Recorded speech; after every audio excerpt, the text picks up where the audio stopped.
Hello बच्चों, मैं आशा करता हूँ कि आप सब बहुत अच्छे होंगे। आइए प्रश्न देखते हैं। प्रश्न में दिए हुए चित्र में ए बी और डी ई समांतर रेखाएं हैं।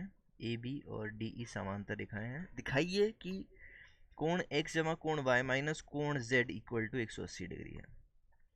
हमें दिखाना है कि ये कुछ इस प्रकार है।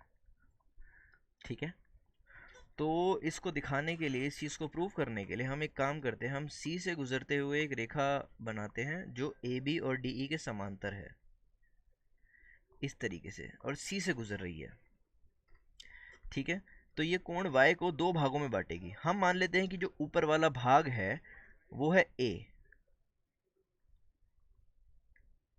ठीक है, या फिर हम मान लेते हैं जो नीचे वाला भाग है वो है a, ऊपर वाला हो जाएगा y माइनस a। बोलो कोई दिक्कत? जब हमने नीचे वाले को मान लिया a और पूरा है y, तो ऊपर वाला हो जाएगा y माइनस a। जाहिर सी बात है। अब देखा जाए तो जब ये दोनों रेखाएं समांतर हैं, ये रेखा इसके समांतर है, तो ये कुछ इस प्रकार का एक z बना रही है। तो ये जो छोटा a कोण है ये z के बराबर होगा। तो कोण a इक्वल टू कोण z आ जाएगा। दोनों बराबर है अपने आपस में। अब अगर मैं देखूं तो ये दोनों जो रेखाएं हैं ए बी और ये जो हमने रेखा बनाई है ये आपस में समांतर हैं। तो इनके जो अंदरूनी कोणों का जो योग है वो 180 डिग्री होगा। क्यों? क्योंकि इनको को इंटीरियर एंगल्स बोलते हैं।